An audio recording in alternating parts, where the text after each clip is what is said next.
Ladies and gentlemen, I want to welcome everybody to Conversations. My name's Al Mecca. I'm here with the legendary Doodlebug, Digable Planets. I want to thank you for your time, sir. No doubt, brother. Thanks for having me. No doubt, no doubt. All right, I want to start out. What made you get into hip hop? Man, hip hop was just, it was that thing to do, man, back in the days, man. I mean, I grew up in the burgeoning stages of hip hop, you know what I'm saying? The beginning stages, it was real early, you know what I'm saying? I mean, Mhm. the only time you really experienced hip hop was either like a block party or some DJ set up some equipment up in a park or in somebody's backyard or, you know what I'm saying? Something like that. It wasn't like readily available like it is now, you know what I'm saying? Right. So, you know what I'm saying? You had to seek it out. I mean, you heard legends. I was born and raised in Philadelphia. So you would hear legends of all the crazy fly stuff that was happening up in the Bronx, all the mixtapes that would start flowing down to Philly, you know what I'm saying? From Yeah. Red Alert, you know what I'm saying? All those cats doing their thing, Grandmaster Flash, you know what I'm saying? Kid Capri, Ron G, all those mixtapes would blend down to Philly, and you would hear all the fly like freestyles of all these underground rappers, producers, you know what I'm saying? It was an ill thing. It caught my interest, you know what I'm saying? And me and all my friends, man, that's all we wanted to do, man, just hear more of that sound, that rebellious sound that they called hip hop, you know what I mean? So we started Right. seeking it out. We started hanging around a lot of different local crews. Like in Philadelphia, I was around a group called the Grandmasters of Funk, which was led Mhm. by MC Perry P and DJ Cosmic Kev and Jazzy Jeff, DJ Cash Money. Um, Heavy hitters. yeah, there's a lot. This is back in their early days before they was big time like they are now. You know what I'm saying? But they were Right. block parties. They would be at the park, Belmont Plateau, rocking out there with their equipment live in the park on Sundays. And that's when you would get a chance to really hear hip hop. You know what I'm saying? The real hip hop, Right. and it was dope. And from there, I was hooked after that. You know what I'm saying? After that, me and my friends did everything we could to try to hook up and create our own little setup in our house. We would take our mom's turntables, speakers, you know what I'm saying, receiver, all that, and set it up. Try to find makeshift microphones. You know what I'm saying? And we would sit there and just create our own little mini studio in our basement and try to recreate that sound that hooked us. You know what I mean? Okay. Now, when you started rhyming, did you ever really think it would take off the way it did, or it was just always something for fun? I mean, at the time, it was about fun. It wasn't about the money. Nobody thought about the money. Nobody was making no money. You know what I'm saying? We was just doing it Right. for fun. You know what I'm saying? It was an act of expression, an act of rebellion. You know what I'm saying? Opportunity for the first time to be heard. You know what I'm saying? To really be heard. You know what I mean? Wow. Wow. So what were the main MCs that inspired your style? Would you say? Man, early in the days, it was like I told you, MC Perry P was a big influence for me, man. But out of Philadelphia, um, Hmm. people like Rakim, MC Shan, Grandmaster Caz, Melly Mel, um, Kumo D. You know what I'm saying? These people were very Yeah. influential to me. You know what I'm saying? Growing up as a teenager, hearing hip hop for the first time. You know what I'm saying? I Right. all I wanted to do was like just be like them. You know what I'm saying? So I wanted to hear Grandmaster Caz rhyme all day, man. This dude, like he was so dope. He had that street level um, sensibilities, but he also had like a lot of information, a lot of knowledge. He dropped knowledge on you, you know Yeah. what I'm saying? And it was clever and it was cool and it was fly, you know what I'm saying? And he still be like, I Nah, still be doing he some of this still stuff. is no joke. Nah, I'm messing Yeah. around. Uh, Grandmaster Caz is still that man. All right. Now, how did you form Digable Planets? Well, the group and the concept was originally formed by my brother Butterfly. You know what I'm Mm. saying? Originally, he's out of Seattle, Washington, and he moved to the East Coast, going to school. And he and I connected. I was going to Howard University in Washington D.C. at the time, and he was a basketball player at University of Massachusetts. Okay. And we just saw each other a lot. You know what I'm saying? A lot of different college parties. You know what I'm saying? We would see each other, and eventually one day we just connected. You know what I'm saying? Started talking. You know what I'm saying? He started telling me about this idea he had called Digable Planets, and he was researching me, and he noticed what I was doing at the time, because at the time I was a part of a group called the Dread Poet Society, based out of Philly. Me and my Mm-hmm. man Jay Truth and my man Bun. You know what I'm saying? We had a group called the Dread Poet Society, and he was doing this thing. He asked me if I would be willing to help him develop this group. You know what I'm saying? And put it together. And I was like, hell yeah. You know what I'm saying? At the time, you know what I'm saying? Anything that had to do with music, I was with it. You know what I'm saying? I was just wanted to be a part of it. You know what I'm saying? And he had a great Yeah. idea, the idea of the insect, you know what I'm saying, and how we all work together as one, put all egos aside, you know what I'm saying, and come up with these crazy insect names and do everything for the, you know what I'm saying, it's all about the collective, you know what I'm saying. Those were things that ideas that resonated with me, you know what I'm saying, from the gate, you know what I'm saying. Right. He and I didn't speak the same, you know, lingo in terms of how we projected that philosophy, but when he spoke it to me, it connected. You know what I'm saying? I was like, yeah, okay, I'm Yeah. with you on that. I'm with you on that. You know what I'm saying? It's all about the one. It's all about all of us, all for one, one for all. You know what I'm saying? That brand Nubian style type stuff. You know what I'm saying? Yeah. So Now, yeah, now, now that's how we connected. And I knew Ladybug from my days at Howard University in Washington D.C. That's her hometown. You know what I'm saying? She was there, okay. and she was a part of another rap group down there. She was a dancer, and she and I connected, you know what I'm saying, through the hip hop culture, and we got mad cool. She was mad cool, and through that connection of me and her, I introduced her to Ishmael, and Ishmael saw the vision of like, yeah, it would be dope for all three of us do this thing together. You know what I'm saying? I got this idea, Digable Planets. I've been shopping a deal for a lot of different record labels up in New York, and a couple of people are interested. I just need y'all guys to come in, add your flavor to it, and demo up a couple of joints, and let's see if these people will really be hooked. You know what I'm saying? So we did that, and next thing I know, he called me out of the blue one day and told me that this record label called Pendulum Records was interested in the demo that we put together and wanted to sign us. And I was like, yo, that was great. I mean, it seemed mad surreal, you know what I'm saying? Because that was the last thing on Yeah. my mind. You know what I'm saying? I always wanted to do hip hop, and it was a dream, but Right. it didn't seem like an attainable dream at the time. You know what I'm saying? Right. You just having fun with it. Just having fun with it, you know what I'm saying? And just doing things, being free, you know what I'm saying? Being creative, you know what I'm saying? And so being signed to a label was just the icing on the cake, you know what I'm saying? It was an Right. opportunity now to be seen and heard everywhere, you know what I mean? Now, how long were you at Howard? Did you get your degree, or did you kind of drop out? How what was it? Ah man, you trying to get it's a touchy subject. I never got my degree, man. I regret that big time. Uh-huh. I regret that. I was there for a couple of years. Okay. Music took over. Music took over. You know what I'm saying? My heart, my soul. You know what I'm saying? Right. And it became everything to me. You know what I'm saying? It got to the point where I got on academic probation because I was barely going to class now. You know what I'm saying? Because at this point, it was all about hip hop. I connected with some like-minded individuals at Howard, and we started a promotion company, and we started doing parties down at Howard. You know what I'm saying? We started making mad money doing that. You know what I'm saying? So Yeah. it distracted me. You know what I'm saying? We we were the first ones to bring Salt and Pepper down to DC, and we did a party. We did a homecoming party with Salt and Pepper down in DC back in the day. We brought Just Ice down to DC.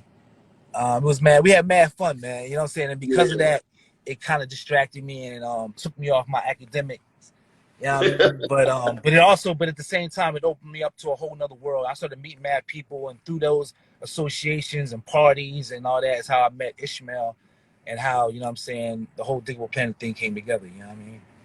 That's beautiful. And I think what's so dope though for real is that era of MCs and musicians, there's a college background, and it's spoken on to where it seems like nowadays people, you don't really hear people even speak on college. And I think it kind of reflects in the music, especially the lyrics. You know what I'm saying? But I think the biggest thing about y'all to me though is like y'all really brought something to the game I had never seen. Like it was just like it was just a real different vibe, Word. That's what's up. Enough respect. Enough respect, you Reggie. know. And so how did it feel the first time you was like on Yo MTV Raps? Like you seen your video on there. Man, What that was crazy. That was a crazy situation. I mean, I think I was chilling. I think one of my friends hit me up and was like, "Yo, man, your video is popping on MTV right now." I was like, "What?" I was running through the house trying to find the remote control. You know what I'm saying? Trying to get to that, trying to find MTV. Finally got to it. I missed it that first initial time when you told me about it. But the fact that somebody saw it, somebody other than myself and my other two members of the group saw it, you know what I'm saying, was crazy exciting to me. And eventually when I did see it, it blew my mind, you know what I'm saying, to see me and my people on, you know what I'm saying, on a show that we've been watching like all our life, you know what I'm saying, for all our hip hop life. Yo MTV yeah. Raps, Rap City, that was it, you know what I'm saying? You just sit back and wish and dream one day that you'd be on there, you know what I'm saying? And the fact that we got on there was dope, man. It was real dope. Wow, that's amazing. Where was where's your favorite place to perform? Did you have like any particular venue anywhere that's just always extra Man, special to you? there's a few, but I mean, any place that allowed us to rock, man, was a great time, man. We always had a great time. Most of the places we performed. There's certain cities that uh vibe with me a lot more than others. You know what I'm saying? Like I love like the south of France. Always a good time in the south of France. London, always a great time. Los Angeles, always a great time in Los Angeles. The vibe is always dope.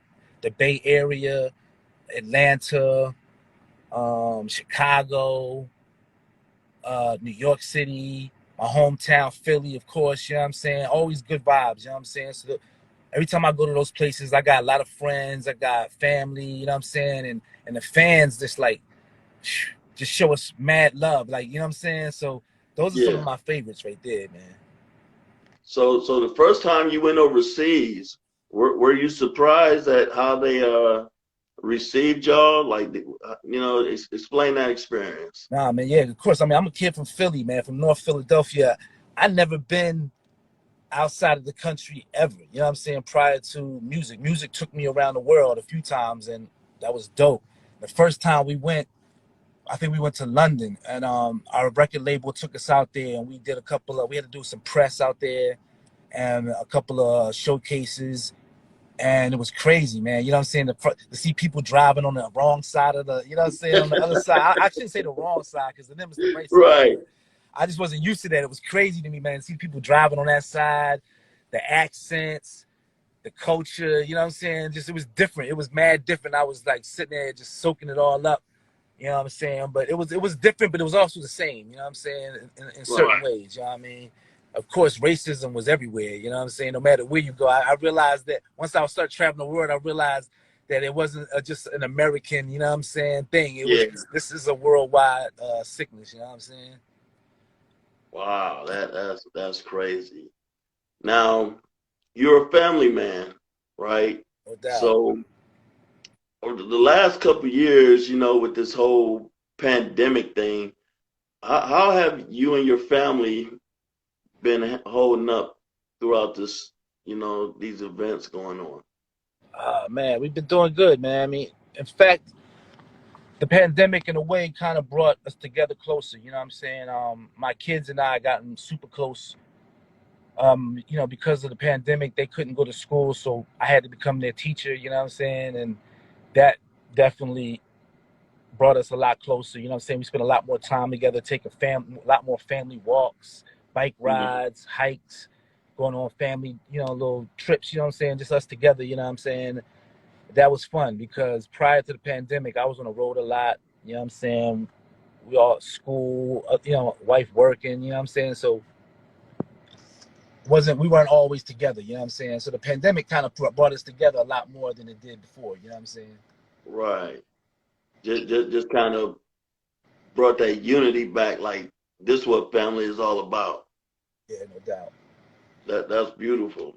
Now, will you be hitting the road, or are you working on any projects coming up? Should we be looking for anything from you? Yeah. right now I'm in the process. My business partner Thomas View, he and I wrote a comic book long time ago, long time ago, man. It was a long time ago, and we kind of like forgot about it, put it on the back burner. And the pandemic, like we were saying, you know what I'm saying, it kind of brought back a lot of things, you know what I'm saying. And this was one of the things because of the pandemic. I had a lot more free time than I had before, and I started digging through.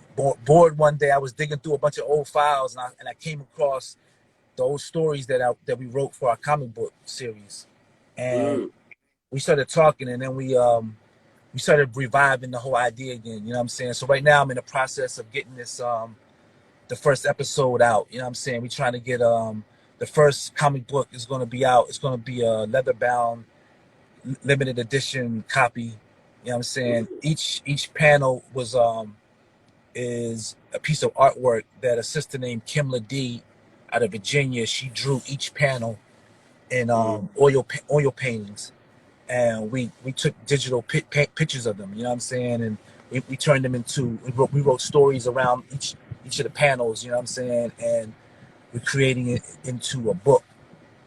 You know what I'm mm. saying? And it's going to be a leather bound book.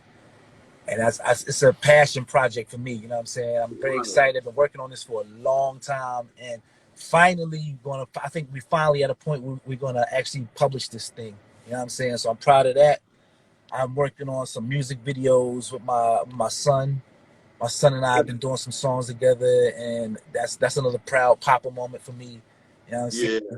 We got a song out now called Like Father, Like Son, and a Hmm. video out on YouTube. If you want to Okay, go I'll check it pull out, that you know what up. I'm saying? That's out. He's working on some independent films, and he's doing his thing. I'm very proud of him. He's doing music, doing independent films, producing, things like that, real estate. So I'm very proud of that, of the young man. You know what I'm saying? He's coming into his own. You know what I mean? So things like that is what I've been working on. I got a lot of projects that I've been kind of like sitting on because I've been mad busy and doing other things, but I'm trying Right. to like get back into them, like some projects that I've been putting on hold for a long time. So I've just been sitting around writing, reading, and trying to get these projects finished up. You know what I'm saying? Because I kind of put them on hold for way too long. You know what I'm saying? Okay.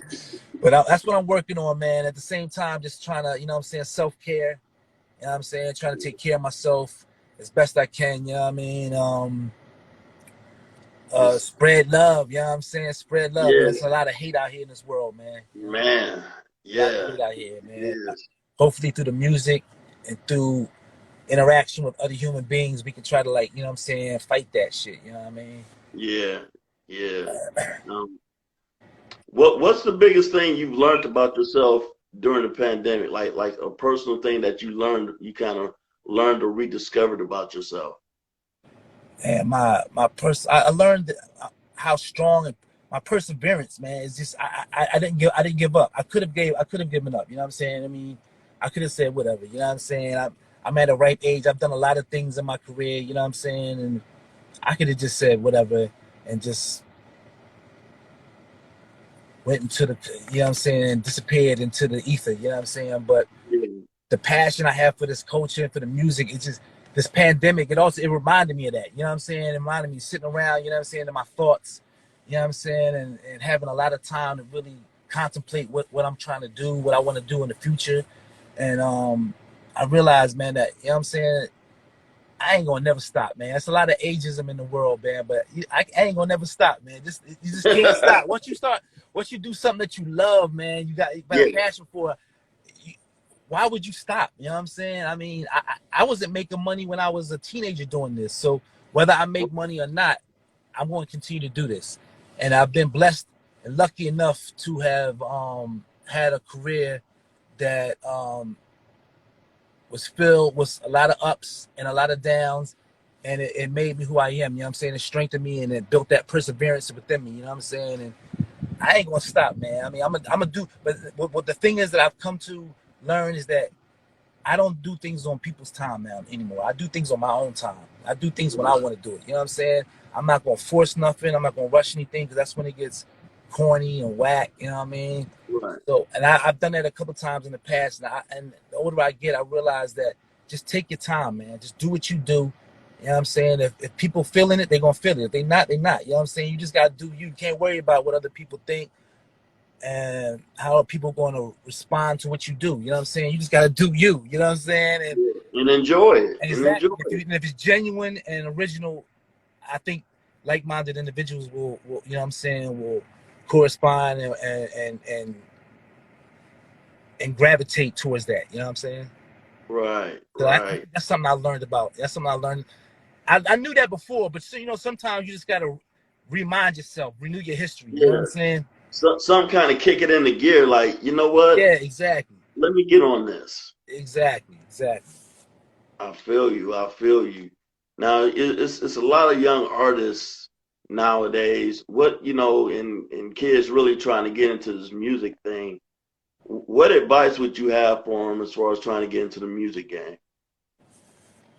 Oh man, I mean,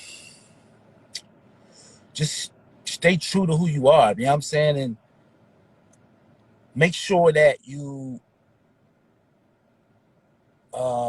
build a team of like-minded individuals who you don't have to babysit. You know what I'm saying? Because when you gotta babysit people, it ain't gonna work, man. It ain't gonna work, man. We all Yeah, adults, you know what I'm saying? And this is a business. You have to get with people that have made a conscious decision that look, yeah, we with you. We with you. I see your vision, you know what I'm saying? I see where I can fit in and also at the same time help you. And as I'm helping you, I help myself. You know what I'm saying? You gotta have people like that around you. You know what I'm saying? It's gonna be a give and take. You know what I'm saying? It's gonna be a live and learn type of situation because you're gonna swear that you thought this person was the one, and then they're gonna find out later on. Oh man, this cat right here was half assing it, or they didn't really believe fully into the project like you wanted them to, or you right. constantly had to constantly call them and yo, did you do that? Oh man, you know what I'm saying? You can't be around. I learned the hard way. You can't be successful unless you have people that are really trying to do it like you trying to do it. You know what I'm saying? Because if Right. not, it's just going to be a friction and it's going to hold you back. And sometimes, I mean, you can always maintain your friendship. You don't have to stop being friends with somebody because they don't want to do what you want to do or how you want to do it. You know what I'm saying? This is we all individuals, but you got to learn who's best for your friendship and then who's best for your business. You know what I'm Yes. saying? You got to Yes. sometimes you separate. We could be cool. I would get at you when I'm not doing my business. But when I'm doing my business, I gotta do this. I gotta do this. You know what I'm saying? You know what I'm saying? Forgive me, but I gotta do what I gotta do. You know what I'm saying? I'll meet you over at the bar. We can smoke. You know what I'm saying? We can drink. We can laugh it Yeah. up, chop it up. But if you ain't really trying to do this, you know what I'm saying? I advise people to do their best um, interrogation of their friendships and figure out who is the ones that will best help them get to where they want to go. You know what I'm saying? Because you're gonna need a squad to help you do things. Everybody in your squad can't be on the mic. Everybody on the squad can't be on stage, man. And everybody be trying, and that's where it messes up, man. I mean, it's all good. If everybody did their business, and then on the night of the show, we all up on stage, that's cool. But if everybody's on stage, and then when we not on stage, everybody's just running off, doing whatever, it ain't really caring, ain't retweeting the post, Yeah. ain't helping to push the music on the social media, ain't willing to um, take that $100 that you was going to go spend on weed or a pair of sneakers and invest it in yourself and into what we trying to do, then it ain't gonna work, man. I had to learn that the hard way, man. So I really advise you just to get a team of like-minded individuals who really about it. You know what I'm saying? And then just do your thing, man, and don't worry about what nobody else is saying. You know what I'm saying? If it's there's no guarantee it's gonna work. You know what I'm saying? But Yeah. just do it. You know what I'm saying? If you don't do it, you ain't never gonna know. You know what I'm saying? Yeah. I I mean, feel you 100% because, like, a lot of times we want our friends to believe in our dream and our vision, yeah, and they'll want to see you make it, but sometimes they don't quite get it, yeah, yeah, yeah, and then we'll get frustrated, be ready to throw, as they say, throw the baby out with the bathwater, like you said. No, let's maintain the friendship. We can't do business. yeah. Exactly. Wow, man, that's. I know people going to eat that up, man. People going to eat that up. Now, when you hitting the highway, What you listening to right now? What you putting in your ear? I've been listening to Reef the Lost Cause. I've been listening to this sister named Backwoods Sweetie. She's pretty Mm, dope. She's a dope rapper. I like her a lot. I like her style. Um, Emma C is another dope rapper. Lizzie Jeff, West Coast Wave Priestess. You know what I'm saying? Out of Los Angeles, she's super dope. Um, this R&B singer producer out of Los Angeles, her name is Asta Mari. She's also very dope. Been listening, checking her out. You know what I'm saying?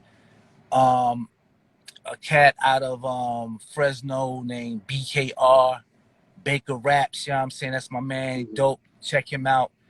Ill lyricist. My man BKR. My man MC Wicks, a young boy out of Fresno, is super dope. Um,